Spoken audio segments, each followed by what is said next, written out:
Welcome to the Cybersecurity podcast from Lightspeed. I'm your host, Lightspeed partner, Guru Chahal.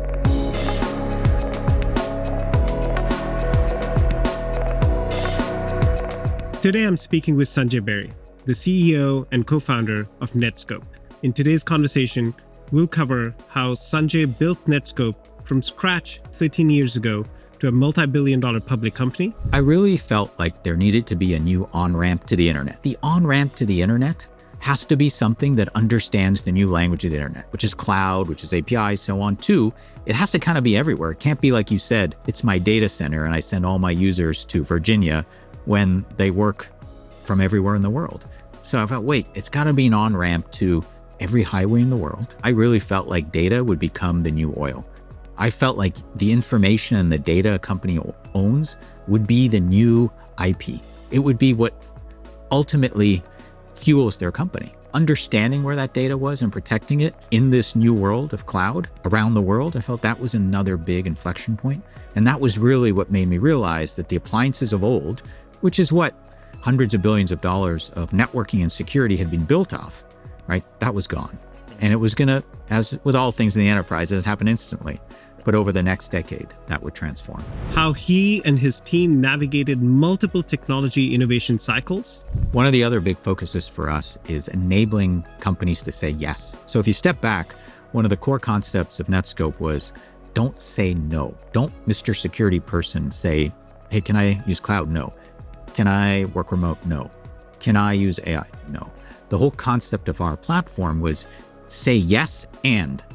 Can I use cloud? Yes. And here's the guardrails. Can I use generative-AI? AI? Yes. And here's the guardrails. And so for us, we are the yes and company, right? That's what we let companies say. And how they use principles of grit and innovation to handle exponential change in this market.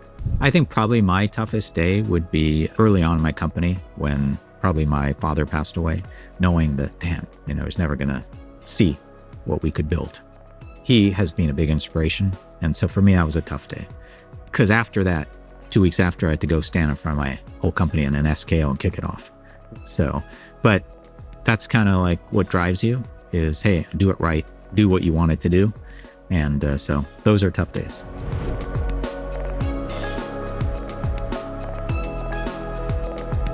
Sanjay, thanks for joining us. Thanks for having me. I want to go back to the first time we met. It's 2012.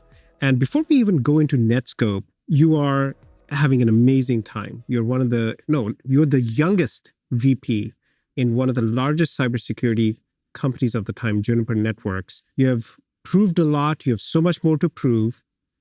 Why even think about leaving? What happens? I like to innovate and I like to build. And there was a huge inflection point about to happen. And I realized this was my time to go do that, right? To go change that industry.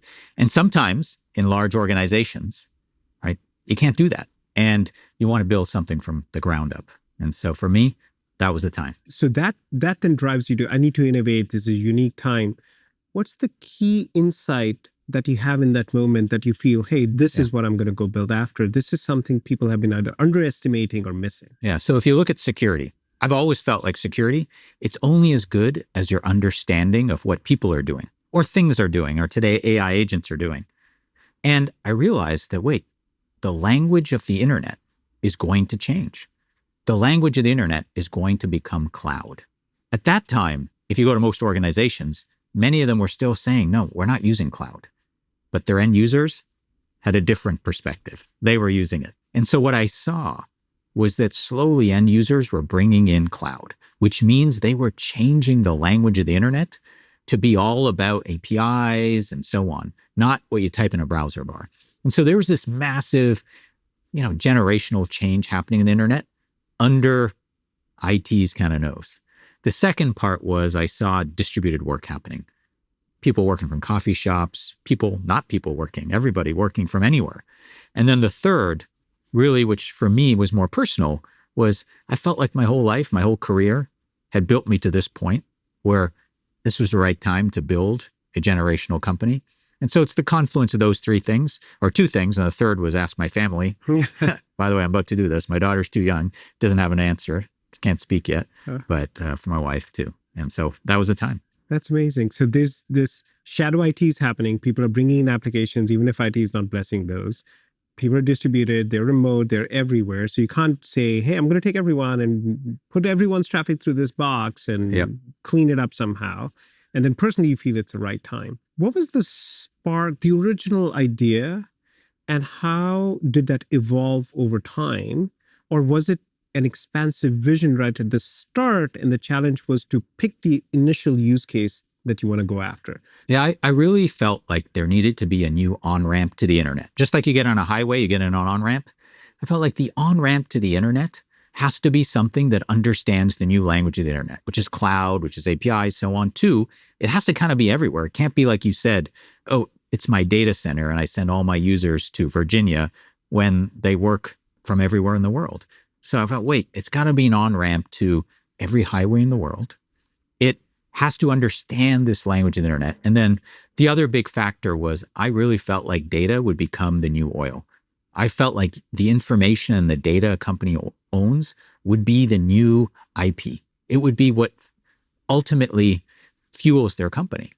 And understanding where that data was and protecting it in this new world of cloud around the world, I felt that was another big inflection point. And that was really what made me realize that the appliances of old, which is what hundreds of billions of dollars of networking and security had been built off, right? That was gone. And it was going to, as with all things in the enterprise, it happened instantly.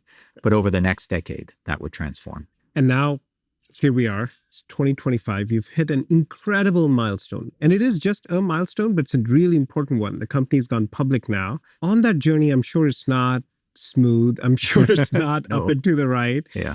Since 2012, the last 13 years, do you divide up in your mind Netskope's journey into distinct phases? Is that how we should think about it? And what are those phases? Yeah, sure. So first of all, I always say nothing's great is easy. And I tell my own company, look, when you're 100 feet away, sometimes you look at a company and you go, wow, it's a straight line up and to the right.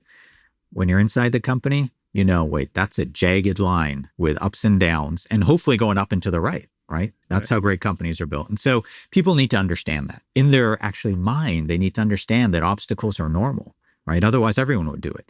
And so for us, it was no different, right? From the beginning, when 99% of the people said you're crazy, you can't go fight those established public companies, to now, right? When you're public and there's the next generation of naysayers and so on. And so it's just the way it will always be. And you need to have the conviction to fight through it. So for us, when I think about different stages of the company, when we launched the company, our view was, let's build this new on-ramp, cover cloud, web, on-prem, social media, cover everything. But the reality is, go-to-market-wise, people would not do that. They were like, who's this company? Netscape? Are you building a browser? No, I'm Netskope. And then you're like, no, you spell it with a K, not as, you're just like trying to get people even to know who you are. Yeah. So you would never go and try to bite off this big mission from a go-to-market perspective. Internally, that's what we're building. We're building it for that purpose. But externally, the first phase of the company was, hey, go point our go-to-market engine at something that's greenfield, something where people will go, well, wait a minute, I need that. I don't have that. And wow, here's an innovative company solving that. And that was cloud, securing cloud at that point. Later, after we gained credibility, after we had an install base, and as our R&D engine kind of released the second, third, fourth, the second phase was really expansion into what is now a 20 product built on a common platform company, where instead of thinking, well, wait a minute, I can't go in and consolidate and converge because no one trusts this. Now that's what we do, right? Simplify, consolidate, modernize, and converge. And so that was sort of a gradual thing. I don't think about it even as stair steps. I think about it as this gradual arc up to becoming that platform company. The second big, probably other piece amongst that arc was we realized a few years in, we're not a security company only. We're a networking company. We're an infrastructure company. And that's really what we are. We're a combination of infrastructure, networking, and security. We run one of the world's largest networks in the world, right? You think about our infrastructure and our architecture, we run it. We don't use a public cloud to run our network. We own that infrastructure. We own our hardware. We run the connectivity. And we're about 10 milliseconds from anybody in the world. And that means we have this advantage of implement security and make it faster. And the paradox for all of security's time has been, I add security and it makes it slower. One of our goals was solve that. That mission, which Lightspeed knows well, cost a lot of money to build because that's a go long bet. That's one of our beliefs, go long. And it took us about 8 years to build that network. And we did it right so that in the end, we'd have a big differentiation. And so that was another big arc was, okay, this arc of being a platform company and this arc of becoming an infrastructure network company. When you started the company, the original product, was the architecture laid out in a way that you were expecting this to happen? So it was relatively easy to build these building blocks on top? Or did this happen more organically where you focused on the initial product and then chose to do the next set of things in a way that fit really well? Yeah. I think since the beginning, we realized that we want to process all internet traffic and on-prem. And that proxy or that thing that looks at traffic, that decrypts the traffic, that understands it, that's the same proxy. Yeah. Now, have we modernized it and continued to innovate on it? Absolutely. But that building block we always believe was core. Data protection. One of the values we bring for data protection is, hey, it's the same data protection everywhere. Data warehouse, your endpoint, your email, SaaS. You want simplicity. Now, did we modernize that by bringing in 50, 60 machine learning algorithms we built? Yes. So I would say like the grand view is the same, but the toolkit and the innovation happened within each component as we went along. And then we layered the infrastructure and the network side. And then as we went along, obviously for us, one of our big focuses was threat prevention and bringing our AI labs team for 8 years. We've had it for 8 years. Bringing that to bear was a big, big focus, and that's paid off. Yeah, that was another thing I was curious about. When you started the company, we're still calling it big data and ML, and then we go into sort of predictive AI and now generative AI. So it's almost like a parallel innovation track that's happening along with Netskope. And I'm sure you're looking at it and say, how can I harness that first to make my product better? And then later on, we'll talk about how do you help enterprises adopt AI too. But initially, just how did you think about that ML, predictive AI, generative AI arc, and how did you integrate those technologies into Netskope's platform? Yeah. So if you look at our AI labs team, their whole purpose was, how do I leverage AI to solve the use cases that we're going after? Like, for example, protect people's data, augment their EDR and protect against threats, detect network issues so we can fix them. So we worked on more what I would call domain-specific models. When you think about AI, everybody always says, oh, generative AI. But the reality is the deep learning, the word I don't like, shallow learning, because it sounds so bad, but it's useful, and statistical, like that's what we used. And so our 160 plus machine learning models, I'd call them like domain specific, a combination of more deep learning and generative AI. And they're in production, applied to very specific use cases. And so that's how we thought about it, is how do I use neural networks as another tool in our toolkit? It's not always the best way to do things, but we have that tool and each of our products uses it as necessary. Right. So now, even in that journey with AI, there's a big moment that happens in 2022 and ChatGPT comes out. You are now partnered with some of the largest global enterprises. Are they looking to you and saying, hey, do you have something in this space? Can you help us adopt AI? And what do you say? And how has the product evolved in response to that generative AI wave? Yeah, absolutely. So one of the other big focuses for us is enabling companies to say yes. So if you step back, one of the core concepts of Netskope was don't say no. Don't, Mr. Security person, say, hey, can I use cloud? No. Can I work remote? No. Can I use AI? No. That's like the doctor no. The whole concept of our platform was say yes and. Can I use cloud? Yes. And here's the guardrails. Can I use generative AI? Yes. And here's the guardrails. And so for us, we are the yes and company, right? That's what we let companies say. When they came to us and said, hey, can you help us use AI? The first thing I said is, look, you already use it. Just like cloud, 90% of cloud is brought in by end users. 90% of AI is not brought in by IT. So the first answer is, well, you already use it. So let me help you use it securely. And that's what we do. Ultimately, under the hood, AI looks very much like cloud. It's trillions of APIs. The language we understand is that. So if you want to say you can use ChatGPT, but only the corporate version, not the personal, and you can't query with sensitive data like check my source code. And if you do, we'll just stop the query and tell you, hey, look, that's not the right way to use AI. That's what we do. You said yes, you let people use an LLM, you let them use ChatGPT, but you put guardrails. And ultimately, that's what we do for over 1,000 of our customers today, is we help them secure and enable generative AI. And so for us, AI is right in our wheelhouse because under the hood, data protection, built on APIs, that's why we were built. I want to put you a little bit on the spot here. Yeah. Okay. Wouldn't be the first time. So the word net Yeah. is in Netskope. Yeah. We've thought of it as a networking company. Yeah. You go up to an enterprise, say, I will help you say yes to your employees who want to use Claude or ChatGPT. Yeah.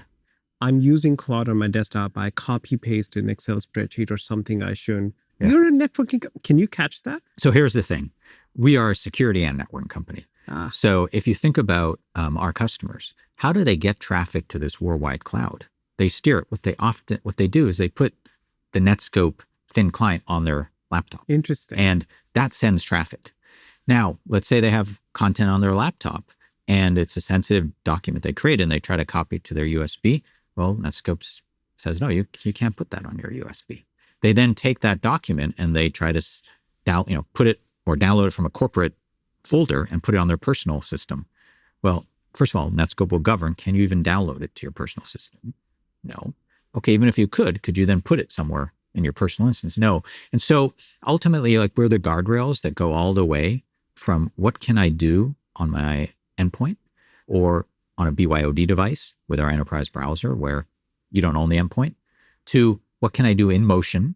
I submit traffic, I query, or what can an app do? Like share to another application. Yeah. And so we're holistically tracking that data and tracking that behavior so you can make sure it's done the right way. There's guardrails and policy enforcement, not just in the network, but anywhere. Yeah, on anywhere. The endpoint. Yeah. Now, it's interesting. When you started the company, these were such different worlds. You and I, we grew up in sort of the networking world, the network security world, and there was these other McAfee and whatnot on the endpoint side, and we never thought of that. But when you were starting the company, like in 2012, was that the vision? Did you think about, hey, I can bridge these two, or it's important to bridge through? Or is this something that happened 2014, 15, 16? At some point, you're like, hey, it just makes sense to expand the perimeter to the end device. I think our realization was people want to make the endpoint and your branch or office as thin as possible. Just like your office, you don't want to put a bunch of boxes there. Just like your data center, you want to thin it out and put as much as you can in a cloud. But the cloud has to be a secure, fast, high-performing cloud, right, as a network. And so we realized pretty early on that we are the new network for these companies. And so resilience, scale, performance, so on is important. The second thing, though, we realized is that you do need visibility all the way from the endpoint to that traffic, all the way to the app. And that's the only way you can truly protect them. Now, we're not an EDR, for example, CrowdStrike, SentinelOne, these are partners. But we do have a footprint there so we can enable what we do from a data and network security perspective. So we had that realization in the beginning. Now, we did learn a lot along the way, where we realized as well how important it was to sell to the network infrastructure buyer. We started selling to the security buyer. Along the way, we realized, well, wait a minute, security and networking don't really like each other in a company. I'd be lucky if I could get them in the same room 10 years ago because they didn't talk to each other. They're converging. And we are a platform that kind of converges both. So you give the infrastructure people what they want and security. And so it is important for us to touch both worlds. Is this the idea behind Netskope One? Or describe Netskope One for us. Netskope One is kind of our branding for the platform. And the platform consists of NewEdge, which is our infrastructure and our network. So 120 plus data centers across the world running. Every data center runs every single service of ours, only in service provider or colo environments. And then the software on top of that runs the network, that detects, there's a carrier issue. Let's reroute them around it. So how do I deliver resilience, scale, performance, and visibility for the network people? That's NewEdge. That's part of Netskope One. On top of Netskope One is our software platform, which has, for example, our data lake, has our zero trust engine, has our 160 machine learning models, and then our 20 software products that all use that, right? Consists of a common GUI, a common network, a common agent. That whole thing is what we call Netskope One. And then you can buy and start with pieces of it and then grow. But the core concept is we don't believe in price list integrated platforms. Like I have a platform because I can buy it from the same vendor, but the promise of a platform is simplicity, right? Under the hood, each product should be 80% the same. When I implement it, the first one, I should be implemented nearly everything for the second one. That's the promise of what we mean by platform. And that's why we call it Netskope One, because there's only one of everything, right? Or one of anything. Amazing. I want to dig a little bit more on the company building side. Your strategy in partnering with venture capital firms, we were very fortunate. Thank you for partnering with you early in your journey. Share with us a little bit more. Perhaps maybe we'll just start there. Maybe we'll start with Lightspeed.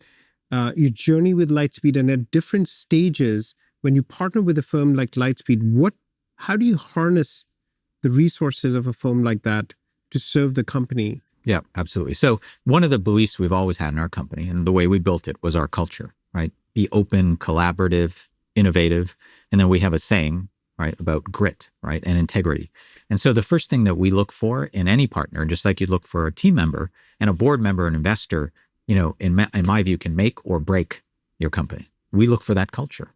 And in many cases in a venture capital firm, you look for the person, right? Like, because your interface is one person, one or two in that firm. For me, that's what I looked for. And for example, when I met Arif, right, I said, well, look, I trust this person, right? I know they're open. I know they're collaborative. I work with them well. Lightspeed at that time was, in my view, one of the unsung heroes of enterprise, right? You got to go back now to 2012, right? And they know enterprise. They're successful, great person, great partner. And for me, I was like, okay, I want to partner with people I know, I trust, who understand our domain. I knew that Lightspeed was successful. Now, did they have the biggest brand and name at that point? Probably not. If you look at the trajectory now, what they actually did then, and you look at what has happened now, it's an amazing story in of itself and the arc. But that's how I picked Lightspeed. And that's hopefully how they picked me too, and our company. And along the journey for the 10 plus years, 12 years, it has been amazing to see what Lightspeed has done, right? To become one of the biggest brands in venture capital and even beyond. Growth investing, you could argue even nearly public market investing.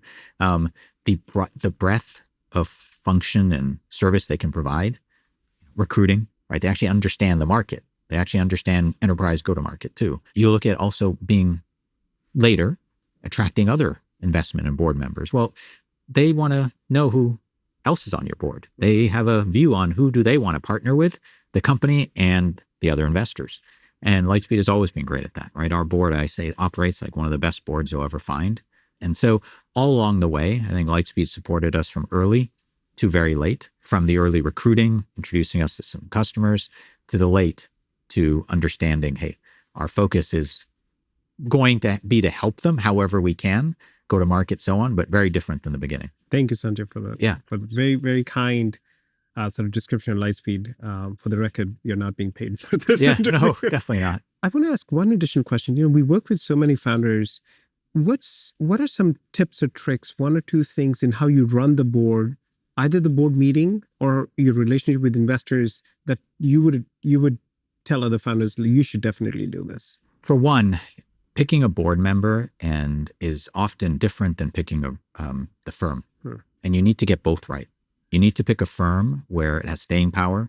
Ideally, it can support you throughout the years.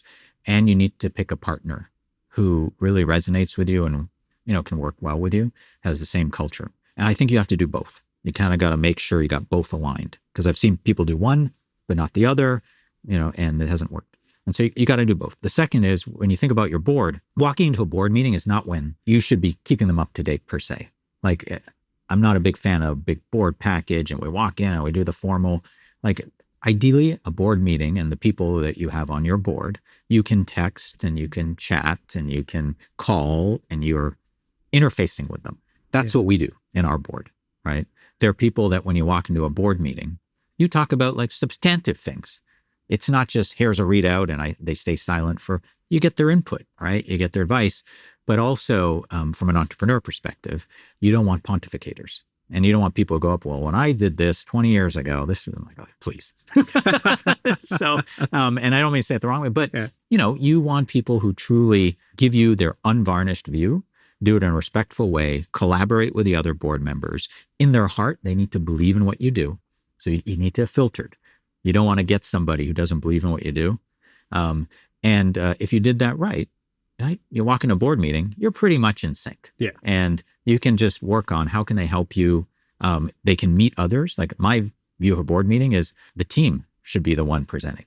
They're the ones interfacing with board members, right? This is as much for my team as it is for the board. And I'm kind of helping put them together because it serves both purposes. And so anyways, that's how it's worked really well for us. And I think like our team has always, and our board has never always agreed with things. Like I give you this story. Imagine walking into your board meeting and going, hey, I'm going to go spend hundreds of millions of dollars to build a network. It's going to be ready in 5 years. And then you'll see it. Excuse me, Sanjay? There's not many boards who are going to go, yeah, okay, let's go do that. Yeah. But also we were upfront with our board. We go long. We think a long view. We don't think year by year, quarter by quarter. And if you have filtered and been upfront with them on that, I think those discussions, which may previously been thought of as being hard, they'll become much easier. This is such a good point, right? So if I was to tease it apart, there's test for cultural fit with you, with your company, with your mission, upfront. Totally. Because getting that firm right, getting that board member right is so important. And then invest in the relationship. So there's no surprises in the board meeting. In fact, most of the information exchange has already happened. Otherwise, these board meetings become a TV show. Yeah. It's a broadcast session. Yeah. And the terrible thing is then your team ends up preparing for days for a board meeting. And it should never feel like that. No, That's such great advice. Yeah. I mean, in our board meeting, we use a lot of my all hands slides. Yeah. I mean, it's just like, hey, you're part of the company. Here's what we talk about. Here's the good. Here's the bad. Here's the look at yourself. And here's how you can help. Yeah. Because never leave a board meeting without going, hey, here's what you can do to help. That's right. Yeah. Make them work for you. You got to. So, you mentioned something that I definitely want to dig into. Netskope is known for its culture. It's very unique. You mentioned this word grit. Yeah. What does that mean to you? What does that mean for Netskope? Yeah. So grit for us permeates our company. We have grit awards and it really is an acronym for us. So G is for guts. And, look, we want to be a big fish in a big pond, right? We want to go long. And I was very clear in my company that I would never sell my company. I wanted to build an independent company. I wanted to, as a milestone, as the first inning of the company would be to go public, but that's the first inning. We got like the best for us is yet to come. And so guts to go do that, to sometimes not do what is expected, to what maybe would be what your board may think even want you to do. You got to have guts and conviction in what you're building. And that means in many cases that, you don't do what others may want or think. Building that network, going long, to do so many things. Resolve, which is related to that, is like, the entrepreneur's life is you get punched in the face, I don't know how many times, hundreds of times. Mm-hmm. And you wake up one day and something happens. It's just the way it is, right? And there's no fairy tale of building a company, right? And so you just got to have the resolve to power through that. And then the third is integrity. We're believers that at night, you put your head on your pillow, and what matters is you feel good about what you've done, the impact you made on your people, the impact you made for the companies that you partner with, their families, but you did it the right way. And I'd much rather do it the right way and be a little less successful than do it the wrong way. Because success is kind of, I don't define it by just your market cap. You define it by, that's like high integrity market cap. The T, the fourth, is tenacity. If you're building a company, look, nobody's going to give you anything. You're not going to sit there and they're going to give you. You got to go get it. Throughout your life, you realize, nobody gives you anything. You got to go get it. And so you got to be tenacious and be self-aware that that's just the way, you got to work. Were there aspects of, now when you started the company, you're already running a large business, managing a company. Were there aspects from your time at Juniper that you were able to bring in? And what did you have to learn sort of on the job? So if you look at like my career way back when I started, when I was 16, 17, working on the help desk to get enough money to go to university. And then we had the pleasure of leaving every 4 months our university and going to work. I was, way up in Canada in Waterloo. And so I'd worked since, I was probably, just before university in high school, and before that delivering papers. And so I would say like that whole arc, you learn things, each part of that, right? You learn hard work and grit that may be instilled by your parents. It may be instilled by selling lipsticks door to door with my mom on Avon. Could be working your first job and realizing what it's like. You maybe as you grow up and you run a business and you learn about marketing and sales and selling. But I think like the summary is all of that taught me all the different domains, from marketing to sales to product, engineering to finance, right, along the way. And at Juniper kind of let me put some of that together, running a P&L and being a GM kind of practice. And that readied me for really building and running a business and seeing things early, Right. where you are just yourself, all the way to, much later. And so I think just seeing that and helps you anticipate and helps you know that at every stage, sometimes it's a different set of skills, a different set of people, and a different methodology. I've been asking the people around you to describe you a little bit on this, on the cultural side, and the word that keeps coming up is humility. Uh-huh. Why does that keep coming up? Why do they think you're humble? How do you keep yourself grounded? What is it that you do that gives them this feeling that you're that kind of leader? A good question. So I don't know. I think we're just. I think you I'm just Canadian. answered it. Yeah, I don't know. I was born in Canada. I don't know. It's ingrained. They basically, when you're born, they just stick it in your arm. Be So humble. I don't know. No, I think like the reality is that you look at our people, they're all the best kind of at what they do. Like for example, if you go look at our product folks or look at our salespeople, like they're the best at doing what they do. And I often tell people like a CEO's job is you bring in people better than you in each area, right? And you trust them and you empower them and you help them, right? And you live in the trenches. So I just came back from a trip and, my goal is like 2 CXOs a day. I want to hit 2 prospects or customers a day. I want to meet them. Could be virtually, could be in person. You want to live in the trenches. Mhm. And then you also got to live in the clouds, no pun intended, but you got to understand the industry and the market and manage that and steer the ship. But I do think like when you're with your people and you live with them and you fight with them and you get punched in the face with them, you ultimately kind of are them. The other thing that crops up when we think about Netskope is how innovative it has been. Again, 20 plus products, massive global platform, Yeah. evolution of the platform with every major technological innovation over the last 13 plus years. How do you innovate at scale? Is it a separate team? Is it a person? How do you, practically, how do you do it in a company of this size? Yeah. So for us, we have a saying, it's written and everybody's reviewed on every part of our cultural traits, just like being open and collaborative, transparent. One of them is innovate or die.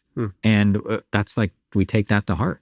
Like how many companies are in the graveyard because they didn't innovate or something happened and they cut their R&D and so for us, like innovate or die is kind of in our blood. Just like an attacker will innovate and leverage AI faster than a company ever could, right? You have to innovate.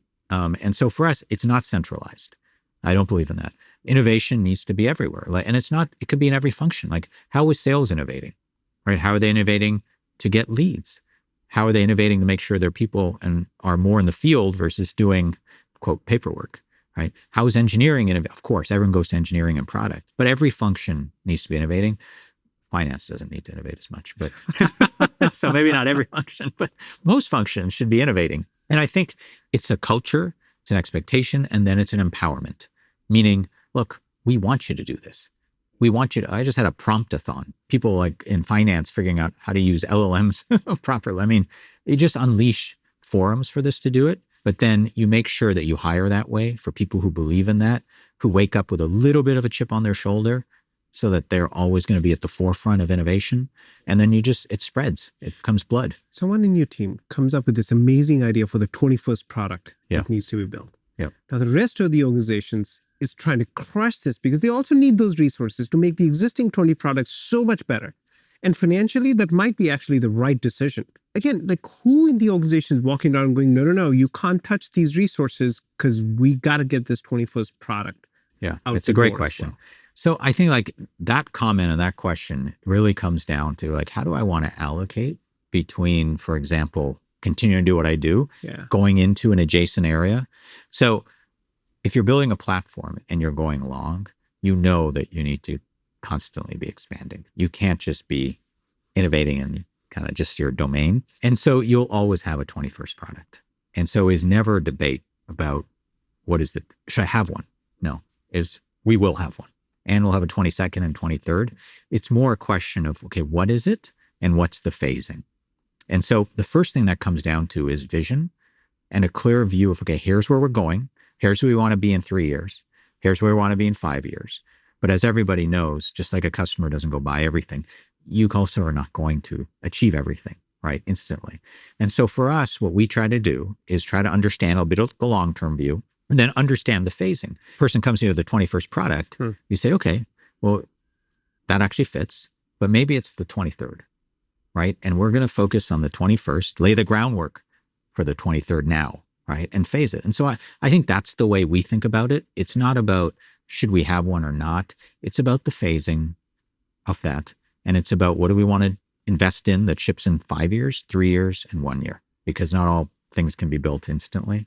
And I think, we get in a room and we debate that and we dialogue and we have our vision as our North Star. There are so many founders in cybersecurity trying to build in various markets. If you could go back in time, what's a thing you wish you had known when you started the company?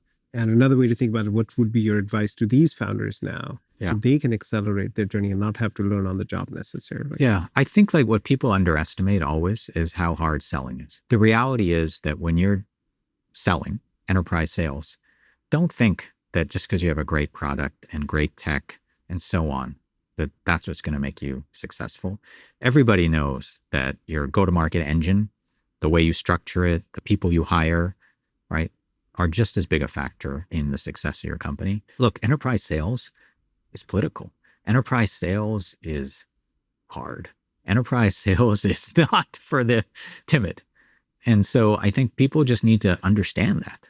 And they need to understand that, wait, how am I, if you're a founder, how am I going to sell? You got to be able to sell. You have to be able to go out and not just talk about your product, but you have to understand you be able to listen, understand your buyer, map it, learn how to talk to them in the right way, live in the trenches and sell. And I think a lot of tech founders and so on, that's not what they get. They haven't learned that, or they don't understand that.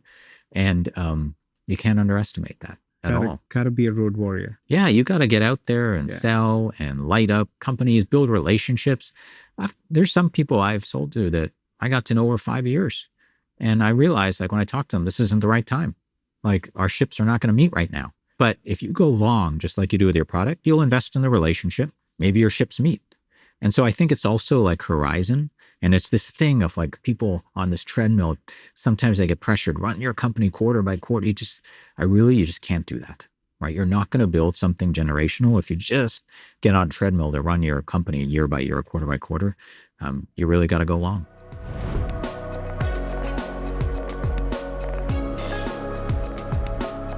Brings me to one of my favorite parts of these interviews. Some rapid fire questions. Okay, all right. You mentioned you're Canadian. I hear Canadians like their sports. Oh yeah, exactly. What's your favorite Canadian sport and Canadian sports team? Yeah, well, I got 3, but at 5 p.m. today, one of my favorite teams is playing in the World Series. And so, and that's the Toronto Blue Jays. So I grew up playing baseball since I was a kid, 5 years old. And so that's one of my obvious favorites. Everybody in Canada loves hockey, which is the Maple Leafs. And obviously my basketball team's the Raptors. So there you go. You got 3. Nice. One's playing today and we're all going to be cheering. That's I lit my tree blue in the backyard just for good luck. Yeah. Keep my fingers crossed. That's perfect. Not all journeys are up and to the right. What's been your toughest day as a CEO? I think I've had look, we had tough days, I'd say every month. You wake up and you see that deal you thought you're going to win, you got sideswiped. You wake up and it's the person you thought you're going to recruit. I think probably my toughest day would be early on in my company when probably my father passed away, knowing that, damn, he's never going to see what we could build. Yeah. Right. And he has been a big inspiration. And so for me, that was a tough day. Because after that, 2 weeks after, I had to go stand in front of my whole company in an SKO and kick it off. Wow. So, but that's kind of what drives you is, hey, do it right. Do what you want it to do. And so those are tough days. Yeah. Yeah. Hearing you share some of these stories, it feels like you have a unique way of striking that balance between family and work life. Yeah.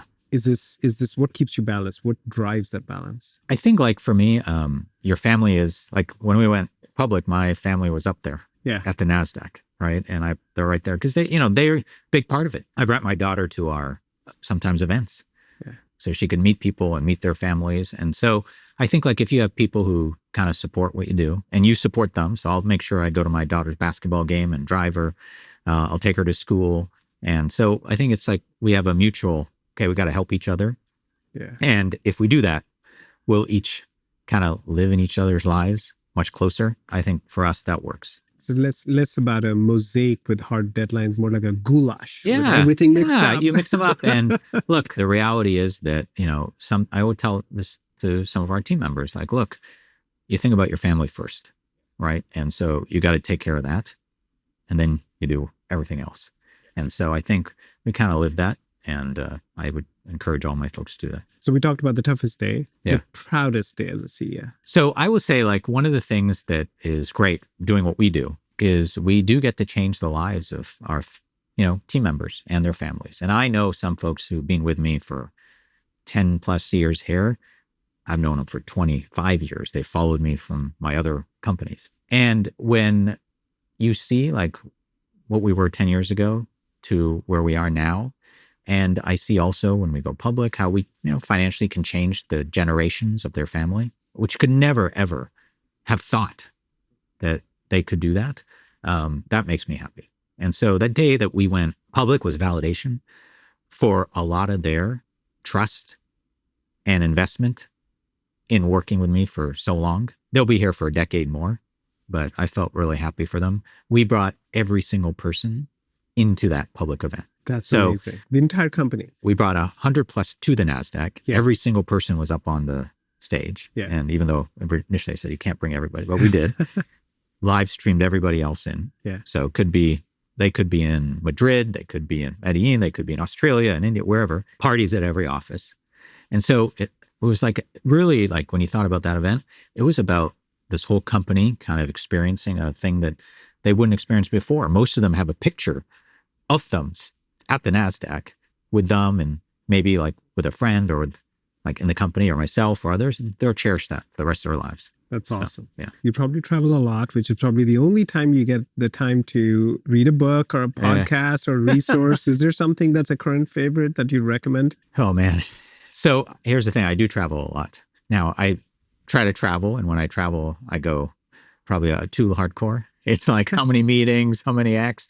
I want to pack it all in. Yeah. But actually, the reality is I'm probably the opposite of what people would say. I get a lot of my knowledge. Yes, I listen to podcasts and I listen to, but I have no single one I listen to.